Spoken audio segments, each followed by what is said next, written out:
Assalamualaikum warahmatullahi wabarakatuh. Waalaikumsalam warahmatullahi wabarakatuh. Selamat siang semuanya. Siang. Sejahtera bagi kita semua, Om Swastiastu, Namo Buddhaya, Salam Kebajikan. Perkenalkan, kami dari kelompok 4 akan mempresentasikan hasil kerja kelompok kami mengenai pidato Presiden Susilo Bambang Yudhoyono tentang hari lahirnya Pancasila. Perkenalkan, saya Farah Santi selaku moderator. Adapun juga kelompok kami, yang pertama ada Marcella Pratama sebagai pemateri, ada Alia Rahma Juniarti juga sebagai pemateri, dan ada Husratun Hasanah sebagai penulis dan pemateri.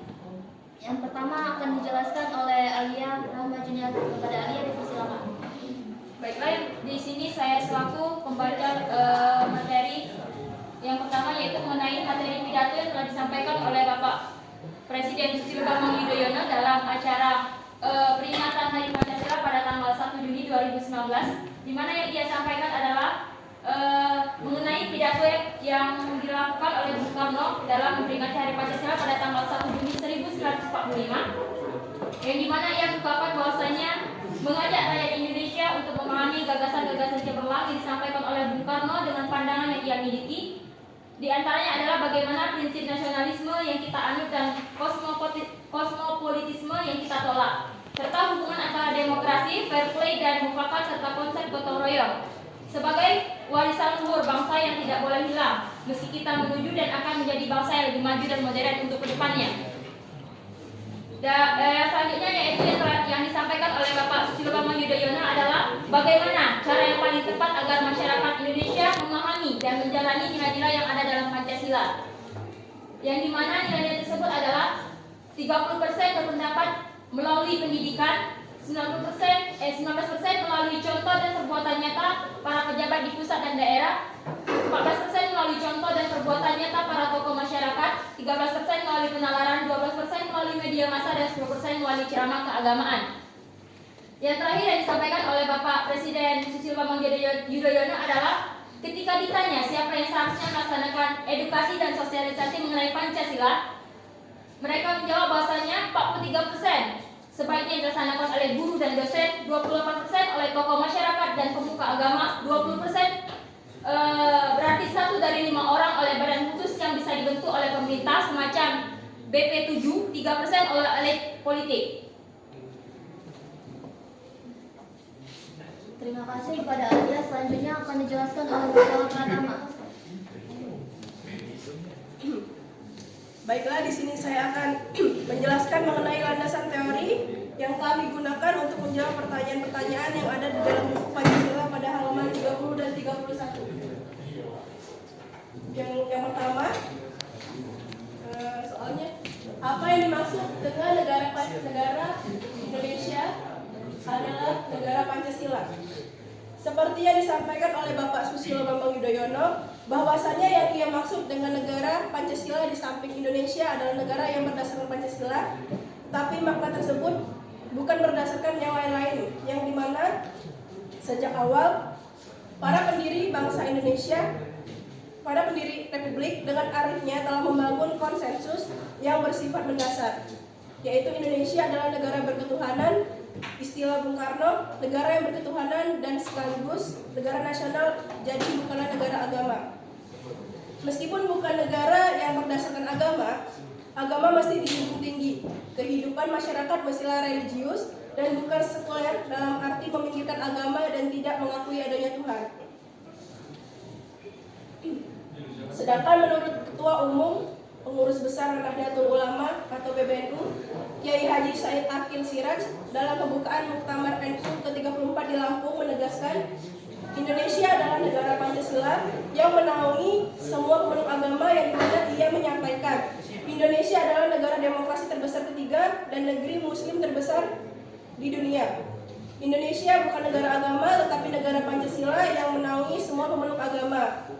Islam berjalan dengan seiring demokrasi, soliditas politik, dan pertumbuhan ekonomi. Selanjutnya nomor 2. Pertanyaannya, apa saja tantangan dari negara Pancasila ke depan? Dalam pidato yang disampaikan oleh Bapak Susilo Bambang Yudhoyono, beliau mengatakan bahwa beliau yakin yang ada dalam ruangan diskusi tersebut Bahkan rakyat di seluruh Indonesia menyetujui bahwa Pancasila harus direvitalisasikan dan aktualisasikan sehingga rakyat Indonesia bukan hanya menghayati tetapi juga mengamalkan nilai-nilai Pancasila. Selain itu juga akhir-akhir ini aspirasi dan pikiran banyak kalangan di negeri ini menyatakan bahwa telah banyak terjadi erosi terhadap penghayatan, kesadaran dan pengamalan Pancasila. Menurut Deputi Bidang Pengkajian Strategi Profesor Dr. Insinyur Remi Mayerni MP menjelaskan bahwa Pancasila sejatinya merupakan ideologi terbuka yang dapat menyerap nilai-nilai baru yang dapat bermanfaat bagi keberlangsungan hidup bangsa. Namun diharuskan adanya kewaspadaan nasional terhadap ideologi baru. Apabila Indonesia tidak cermat, maka masyarakat akan cenderung ikut arus ideologi luar tersebut. Sedangkan ideologi asli bangsa malah terlupakan baik nilai-nilainya maupun implementasinya dalam kehidupan sehari-hari. Begitu juga menurut anggota Komisi 1 DPR RI, Dev Akbar Syah Fikarno Laksono ME menjelaskan bahwa tantangan yang dihadapi saat ini adalah banyaknya ideologi alternatif melalui media informasi yang mudah dijangkau oleh seluruh anak bangsa yang seperti radikalisme, ekstremisme, konsumerisme. Hal tersebut juga membuat masyarakat mengalami penurunan intensitas pembelajaran Pancasila dan juga kurangnya efektivitas serta daya tarik pembelajaran Pancasila. Terima kasih kepada Marcella. Selanjutnya akan dijelaskan oleh Huswatun Hasan. Baiklah, di sini saya akan menjelaskan tentang perbedaan isi dari 3 wacana yang telah kami baca. Pada pidato Susilo Bambang Yudhoyono dan Megawati Soekarno Putri ini sama-sama membahas kembali tentang pidato Soekarno pada tanggal 1 Juni 1945, di mana pidato ini berisikan tentang Pancasila sebagai ideologi negara. Tetapi pada pidato Susilo Bambang Yudhoyono ini lebih menekankan mengenai Indonesia ke depannya, di mana ia mewaspadai adanya suatu kelompok yang dapat membentuk suatu ideologi berdasarkan agama, sehingga dapat membuat Indonesia melupakan ideologi sesungguhnya dan akibat adanya pengaruh dari luar. Sedangkan pada pidato Megawati ini, ia menyampaikan tentang Pancasila sebagai ideologi dunia bangsa Indonesia, tetapi Pancasila juga telah menjadi ideologi alternatif dunia. Dan terakhir pada pidato Jokowi ini lebih membahas tentang kebinekaan, tentang bagaimana bangsa Indonesia menghadapi keberagaman dan tantangan di tengah-tengah kemajemukan yang ada di Indonesia. Dan yang terakhir, nomor 5 ini, pada wacana 2, mengapa negara tidak berhak mengontrol pandangan atau pendapat perorangan, tetapi sisi lain Pancasila adalah pandangan hidup bangsa yang perlu ditumbuhkan dalam diri manusia Indonesia sendiri. Karena menurut pidato yang disampaikan oleh Susilo Bambang Yudhoyono ini, bahwasanya setiap manusia memiliki hak asasi manusia atau yang biasa kita kenal HAM, yang harus dilindungi oleh hukum dan negara. Di mana menurut John Locke menyatakan hak asasi manusia atau HAM adalah hak yang dibawa sejak lahir dan secara kodrati melekat pada setiap manusia. Hak sifatnya tidak dapat diganggu-gugat atau mutlak, sesuai dengan Undang-Undang Nomor 39 Tahun 1999. Terima kasih kepada Huswatun Hasanah. Selanjutnya sesi pertanyaan. Satu kelompok satu pertanyaan. Kepada teman-teman sekalian silakan bertanya.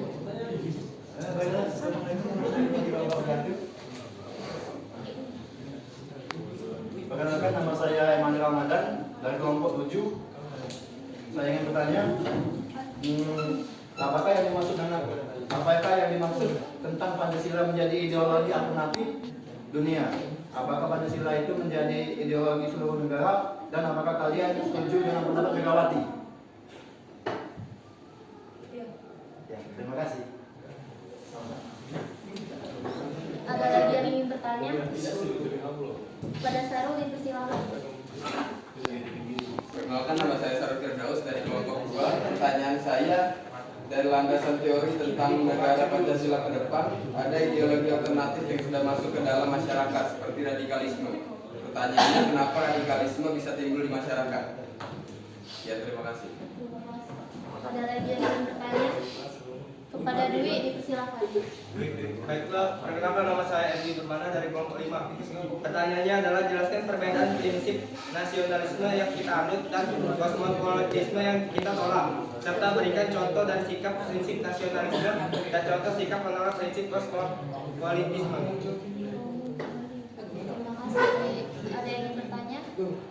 Kepada Paldi, dipersilakan. Kenalkan, nama saya Muhammad Fandi dari kelompok 8. Pertanyaannya adalah, pada pidato SBY dikhawatirkan kelompok yang dapat membentuk suatu ideologi berdasarkan agama. Apakah sudah ada contoh kejadian setelah pidato SBY tersebut? Terima kasih. Terima kasih. Ada yang ingin bertanya lagi? Pada kelompok lain? Pada Baruna, silakan.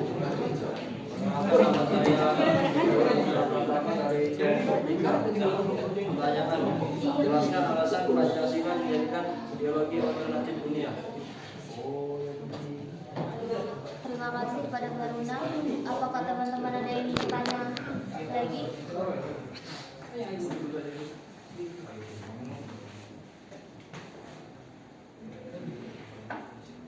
Silakan, saya Agung dari kelompok 3 yang bertanya.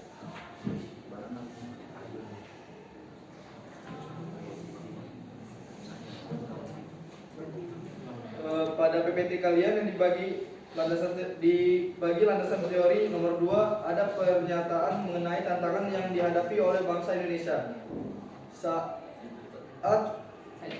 saat ini adalah banyaknya ideologi alternatif melalui media informasi yang mudah dijangkau oleh seluruh anak bangsa seperti radikalisme, ekstremisme, dan konsumerisme. Yang ingin saya tanyakan, bagaimana cara bangsa Indonesia dalam menghadapi tantangan tersebut seperti banyaknya ideologi alternatif yang melalui media informasi yang mudah dijangkau oleh seluruh anak bangsa seperti radikalisme, ekstremisme, dan konsumerisme. Dan jelaskan apa itu radikalisme, ekstremisme, dan konsumerisme. Terima kasih kepada Agung. Ada yang ingin bertanya? Kepada Romi, dipersilakan.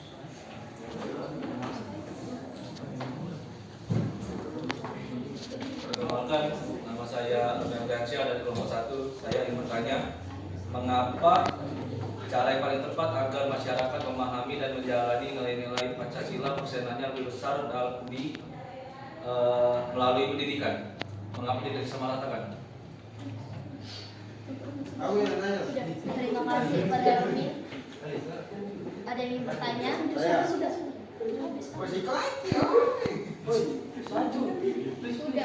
kamu cak kelompok duit kan? Iya. Satu kelompok 1. Tidak, kami kemarin ada 2 sih kok. Satu kelompok 1. Kamu kan direvisi kemarin sama ibu kelompoknya. Ibu kemarin kan lah ngomong, kata ibu masing-masing kelompok satu pertanyaan. Setelah ada waktu lebih baru ada. Nah, jawab aja dulu. Terima kasih yang sudah bertanya. Silakan pertanyaannya dikirim di grup WA. Dan beri kami sedikit waktu untuk menjawab. Pertanyaannya diketik dikirim di grup Pancasila. Baiklah, kami di sini akan menjawab semua pertanyaan yang telah ditanyakan. Yang pertama akan dijawab oleh Huswatun Hasanah. Menjawab pertanyaan Sarung kelompok 2. Kepada Huswatun dipersilakan. Baiklah, di sini saya akan menjawab pertanyaan Sarul Firdaus. Pertanyaannya adalah, dari landasan teori tantangan negara Pancasila ke depan, ada ideologi alternatif yang sudah masuk ke dalam masyarakat, seperti radikalisme. Kenapa radikalisme bisa timbul di masyarakat?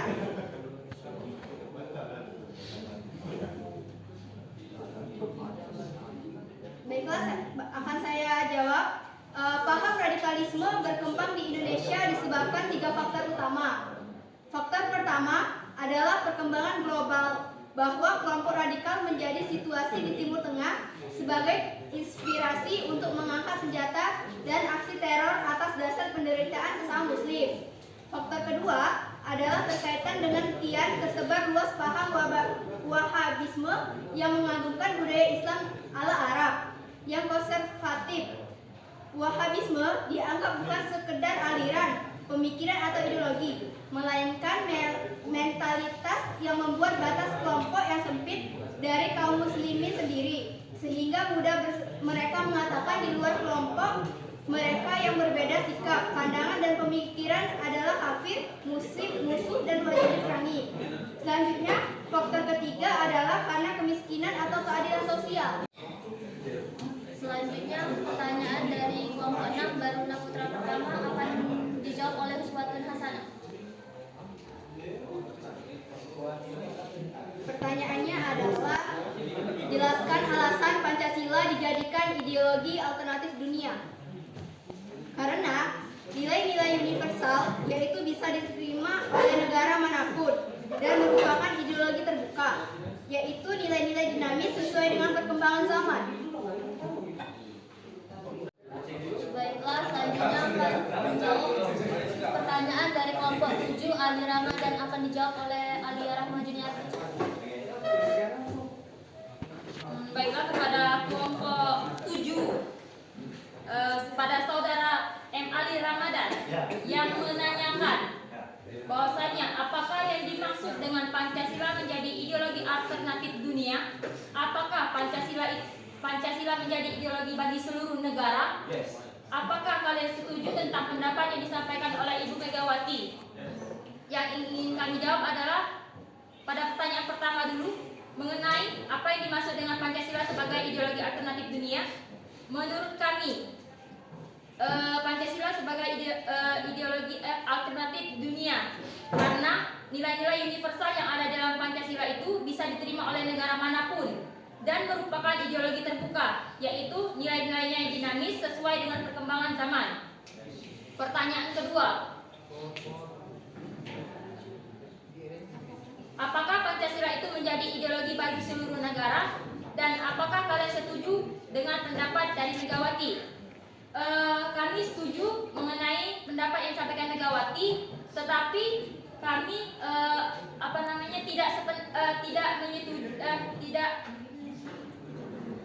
tidak bisa mengatakan bahwa Pancasila itu menjadi ideologi bagi seluruh negara Indonesia, bagi seluruh negara yang ada di dunia, karena yang kita ketahui bahwasanya Pancasila itu kan digali dari masyarakat Indonesia sendiri, dari karakteristik bangsa Indonesia yang dari masyarakat yang digali atau jati diri dari masyarakat Indonesia, di mana karakteristik bagi setiap negara itu berbeda-beda.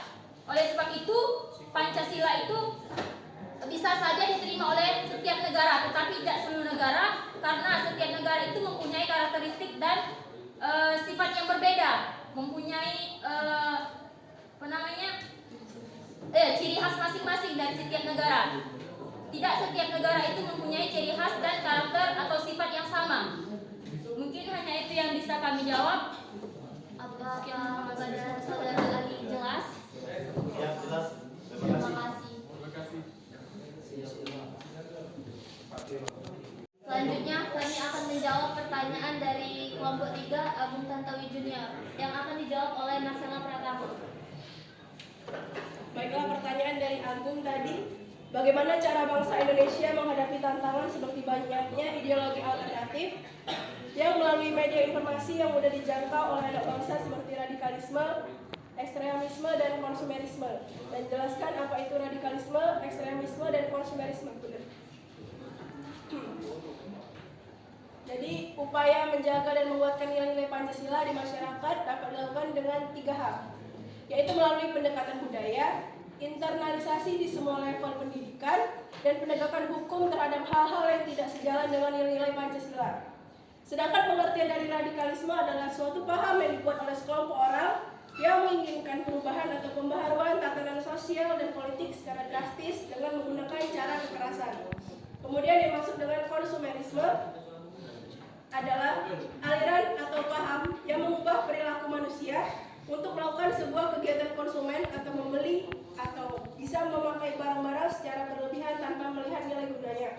Kemudian yang terakhir adalah pengertian dari ekstremisme, adalah paham atau keyakinan yang sangat kuat terhadap suatu pandangan yang melampaui batas kewajaran dan bertentangan dengan hukum yang berlaku. Umumnya, ekstremisme ini ditunjukkan dengan keadaan atau tindakan menganut paham ekstrim berdasarkan pandangan agama, politik, dan sebagainya. Kepada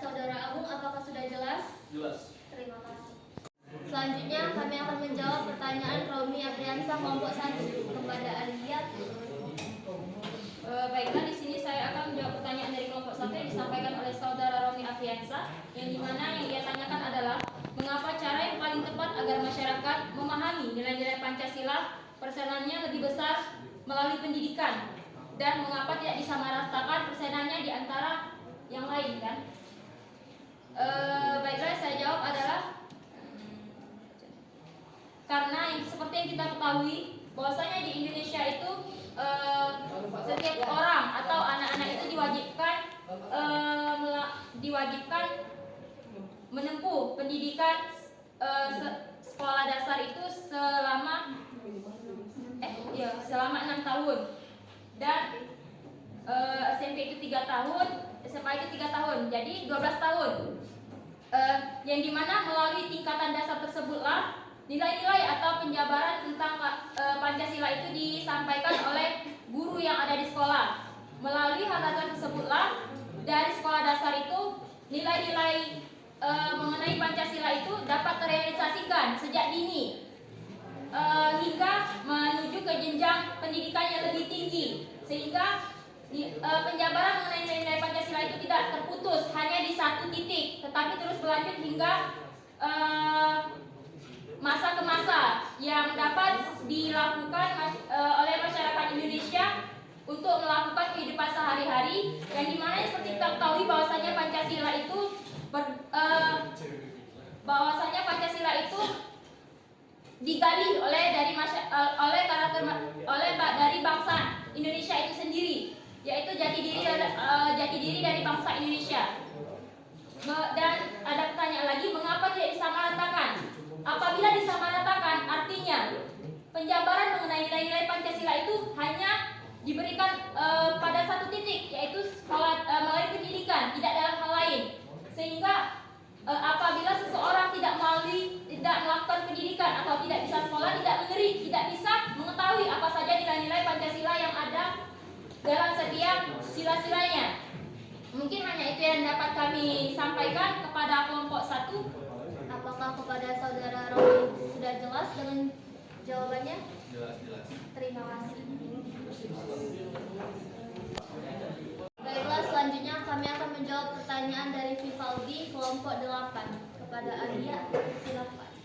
Baiklah, di sini saya akan menjawab pertanyaan dari kelompok 8 yang disampaikan oleh Muhammad Vivaldi Fizi Kohar. Yang ia tanyakan adalah pada pidato Bapak Susilo Bambang Yudhoyono mengkhawatirkan kelompok yang dapat membentuk suatu ideologi berdasarkan agama. Apakah sudah ada contoh kejadian setelah pidato SBY itu? Menurut informasi yang kami temukan atau yang kami cari melalui media massa, bahwasanya pada pidato yang disampaikan oleh Bapak Susilo Bambang Yudhoyono itu ia hanya mencemaskan akan adanya atau suatu kelompok yang membentuk ideologi berdasarkan agama. Dan apakah sudah ada contoh kejadian setelah pidato yang disampaikan Bapak Susilo Bambang Yudhoyono tersebut?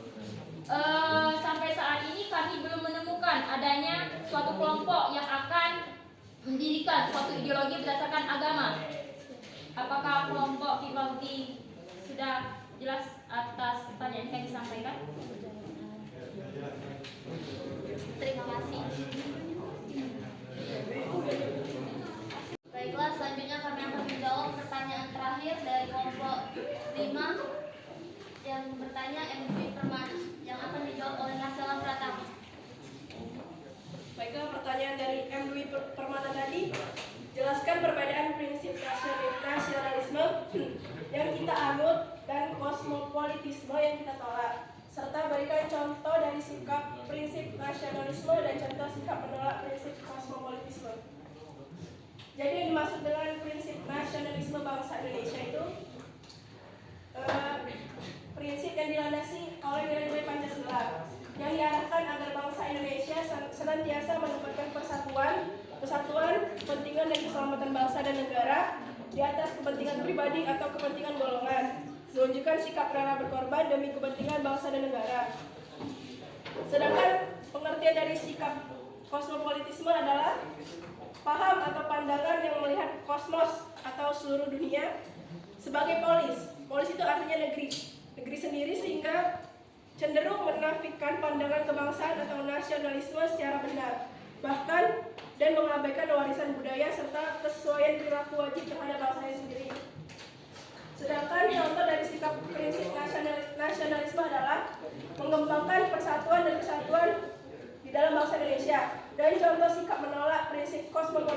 kosmopolitisme adalah dengan tidak menerima budaya luar berkembang dengan luas di dalam Indonesia.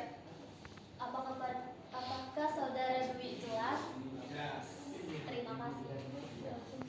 Baiklah, presentasi telah selesai. Saya akan membacakan kesimpulan pada presentasi hari ini.